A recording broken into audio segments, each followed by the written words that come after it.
Hey guys, it's Corey. Sorry I haven't been on in a while. Been a little bit busy over the winter with a lot of different projects and haven't had time to video. Trying to get back in the swing of things. We have here is a 2008 Polaris RZR 800 in relatively good shape, but upon inspection we realized that we've got a couple of bad wheel bearings, one on this right rear and one on the right front. So we'll go ahead and show you guys exactly how I can know that. So what you do is you want to be able to grab, so put it on a lift or a jack. You just want to be able to grab onto the top and bottom and push it. And try to show you here, set you up so you can see it. By pressing top to bottom, you can see that it's got a little bit of play. Okay. And then what you want to do is you'll come back here. Sorry for the video. You'll come back here. You want to make sure that the play is not here, because if you see this moving, this arm moving, then the play is not your wheel bearing, it's actually your control arm bushing. And the same thing on the bottom. So don't just assume just because you got play that it's a bad wheel bearing, because it's not always. You want to check the top and bottom control arm bushings to make sure there's no play there. There's actually none on ours. The same thing on this side, okay? If your bushing is bad here, or here, when you push on it, you'll see those moving. But again, I don't see any movement. And the same thing with here and here. So in this case, we know that we have a bad wheel bearing, not a bad bushing. And so that's what we're gonna go ahead and replace. So the first step is obviously we gotta take our wheel apart.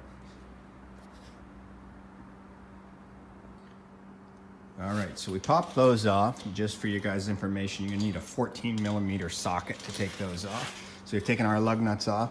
Next we're gonna do is we're gonna pop this dust cap off, which you might have to use a wrench or a screwdriver or something to pry it off. It comes off a little bit hard sometimes, which is what it's supposed to do. It's not supposed to just pop right off. Okay, now we've gotten that off. Next thing what we're going to do is we're going to take this upper control arm bolt off, and the same thing with the lower control arm. And then what we'll do is we'll pop this nut off. You can take this nut off first. It doesn't matter which order you do it in. But there should be, which there isn't on this one, there should be a pin in here. And there isn't, but for whatever reason there isn't, and we'll put one back in when we're done. A cotter pin, that's what you're looking for, should look like this, but it's not in there. That's an extra that I had. But anyway, so you can take this big nut off and then take your two control arm bushings off. This big nut, I believe, is a 27mm.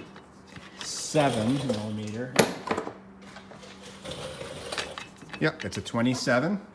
Okay, and then your back ones here on your control arms are gonna be 15s. All right, be right back. All right, so I took the top one off. As you can tell, the arm dropped down, which is exactly what you want it to do. If you're also going to be replacing your axle shafts, you actually, this is a good thing to know, you don't have to go any further than this to replace them. Once you've got that nut off, this actual axle shaft, you can pull right through here. It'll just barely clear. So you don't even have to take anything else off. You can pull that right out if you wanted to replace that shaft. I left the bottom in. I just took the nut off. I just left the bolt in there because we need to pop this brake off.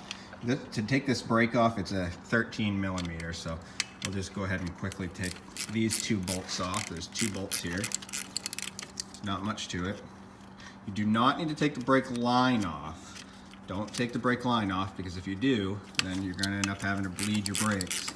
By just taking the caliper off and leaving the brake line connected, you won't have to mess with the brake bleeding, which is sometimes a bit of a pain in the butt if you don't either have a brake bleeding kit or a second person to help you. It can be not a fun situation to find yourself in.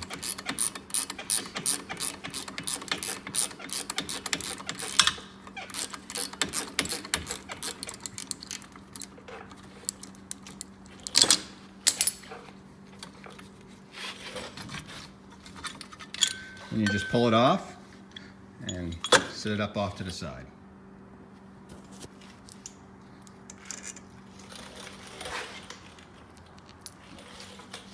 All right, now I'll try to hold this.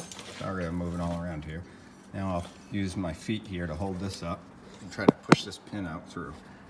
And there we go. It should pop right out. There's your pin. Now this whole top assembly comes right apart. And there's your wheel bearing. So now what we're going to have to do, the very first thing is you can see, you might not be able to on yours because there might be dirt and grease and every other nasty thing packed in here. So if there is, on the outer part of the assembly, you're going to take a screwdriver or something and clean this out. But in here you can see that there is a what I believe is called a C-clip. And this will allow you to be able to pop those off. So, forgot to grab my tool to be able to take those off. But what you're going to need is, I have an actual whole set of these that I bought online from, CalHawk, to be able to pop the spring off. But it's pretty simple. I'll bring it over to here and sit it in the vise for you guys to see. Sorry, I don't have anybody to help me video today, so it's a little bit hard for me to do this and show you guys. So just stick these in here. Kind of push down on them.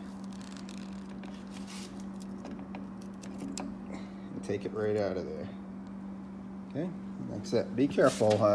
Put some eye protection on if you're not using the right tool, especially because those babies can go flying.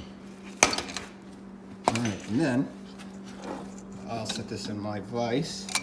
And we're going to beat this thing out through here. Obviously, if you have a bench press, you can use a bench press. But if you have a bench press, you're probably not watching this. Let's just put it that way.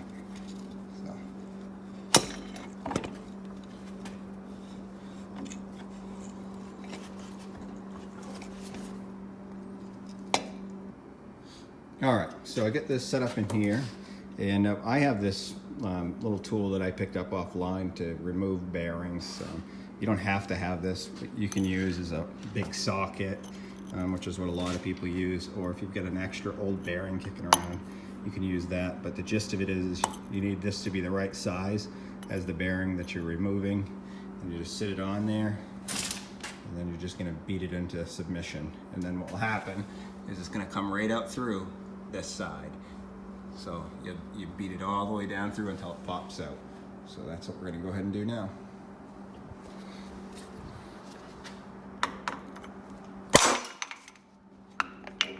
As you can see, first hit, half of it fell right out. That's a good thing.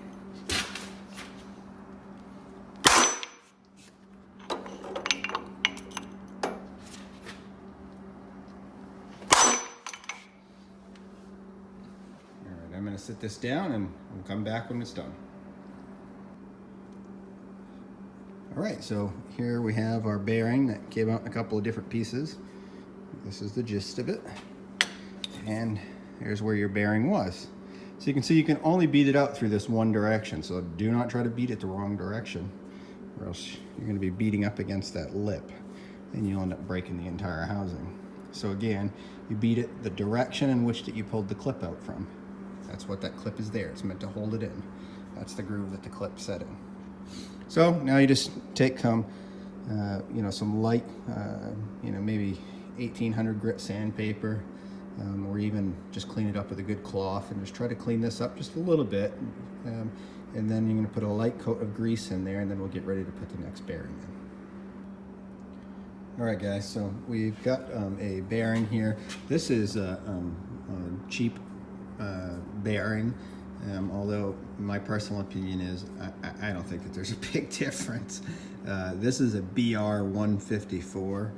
BR, that's Bravo Romeo 154 from Caltrick, and you can get it right on eBay, but this will fit the rear of the Polaris RZRs. So we're just basically going to put it in the reverse way that we took it out. So we'll take our hammer and we'll just kind of lightly tap along the outer edges until it gets started. You don't have to hit it real hard. You want to be easy with the bearing. Just kind of tap from one side to the next. And then once you get this far, you can either use your socket that you use to take it out, or you can use your old bearing. Either way is perfectly fine.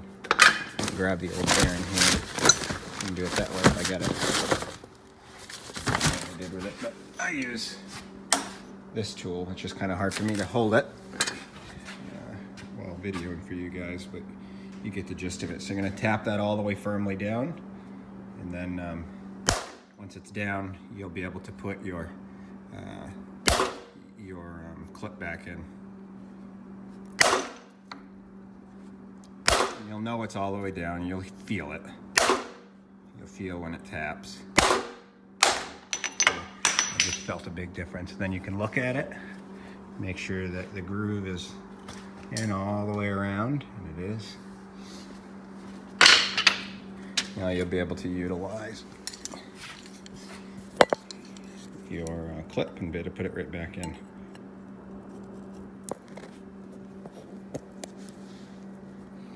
And just like so, and just squeeze her and drop it back in. And that's it. And then to reinstall it, of course, you just do the same thing in reverse, so I don't have to show you guys that. And that's how you replace a wheel bearing. Not a whole lot to it. Thanks for watching.